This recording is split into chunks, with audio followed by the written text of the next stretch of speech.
Hi YouTube friends, Alicia back here with you today.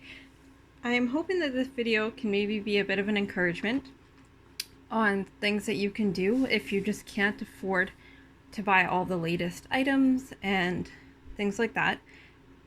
I have had to watch my budget, like I've said in all these videos previous to this one, as I'm not working. I am back looking for jobs at the moment, but I'm still not working right now.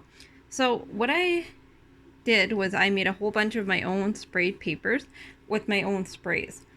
Now, this was inspired by a couple of things. Diane H. and Natasha from Treasure Books. Not that I've never sprayed papers before or done this before.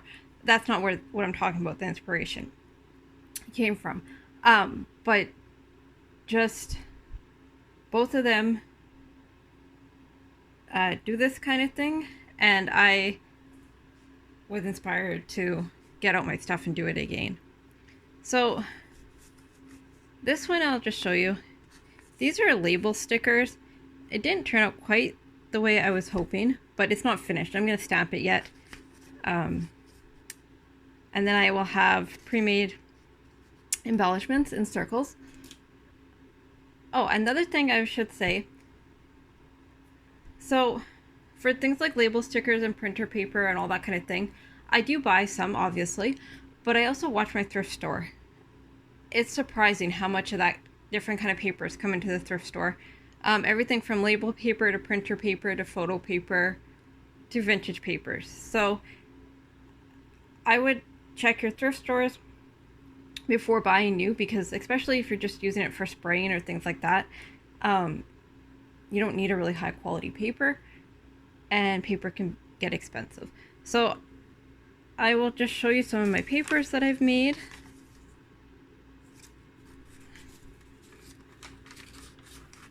And then I'll show you.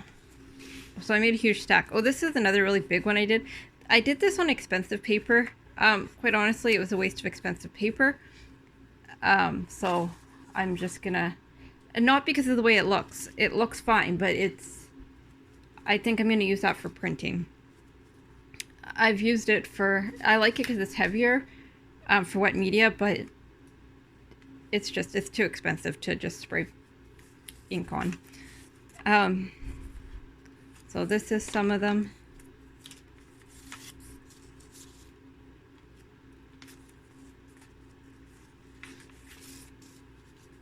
And some of them don't look like much because they were papers under the main papers, so that everything didn't end up soaking wet on my desk. You can also use stencils or plastic placemats, plastic doilies, which is what that is.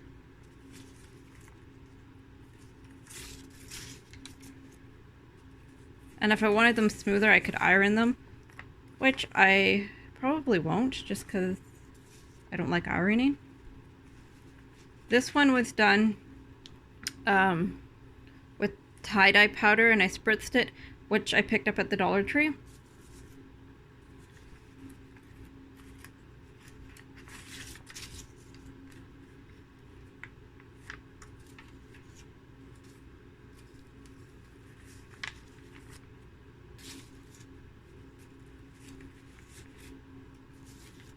I like this one. And I've done it on watercolor paper as well as just this. And this is cheap copy paper, the cheapest one you can find type thing. And for what I want it for, it's going to be fine. So that is that stack. And then I will show you. Actually, I'm going to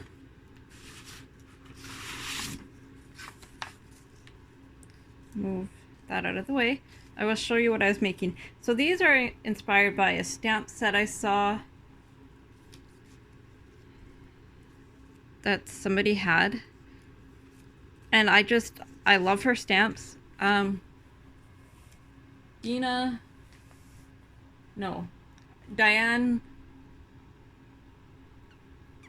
I forget her name. Anyway, she has all kinds of really cool stamps. and I just have not purchased them because right now they're not in my budget. And this is where my inspiration from Diane H came. She had some of her stamps. So all I've done is I've cut these out by hand, but I traced die cuts or dies that I had, like the metal dies, and just doodled them. And then this is the light bulb die, and this part is the die, and this part I just drew. And then the rest are just different dies from different designers. You can use any shape you want. I'll also be using hearts, and I have triangles. I have all kinds of dies. So I just doodled them with the black fine point pen, and I really like how they turned out. And I've obviously did them on my dyed paper. So now I have embellishments, and I saw some really nice embellishments by Vicky Boutin, I believe, and leaves, and I really like those as well. But once again, I just can't afford to buy every designer's items as much as I like them, so I've gone back to creating with what I have, low income, low budget, whatever you want to call it, so that I can have a large variety of items with not a large price tag. And this is actually one of my favorite things to do anyways, is to make my own supplies, make my own embellishments. And I'll show you. I just buy spray bottles from the dollar store. These are some of my really old ones. They used to come in a pack with 3 different types of bottles. These were the worst money-wise, because you got 2 other bottles that weren't super useful, but it used to be that I couldn't get the other ones, so I don't buy these 3 packs anymore. They're in the travel section. They are the biggest size bottles, but you get, like I said, 2 other bottles that don't have spray heads. So I don't buy those anymore because I can buy these little bottles, and these come with the 2-pack for the same price, and I realize they're smaller, but that's fine. I can make smaller batches of sprays and not have 2 other bottles that I don't need. And then there is these ones, and these also come in 2 packs, and this is actually probably my favorite. I have not found them recently, but when I do, I will stock up on this one. Just, I like the way it feels in my hand. It is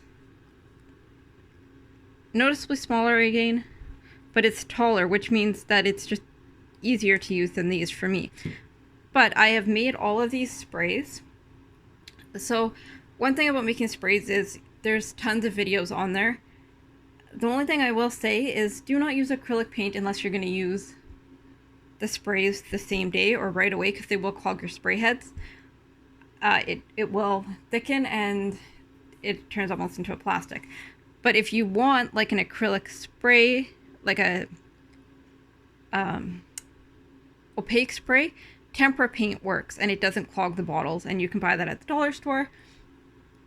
I don't even know what's in most of these anymore, because this is tempera paint. This is a new one.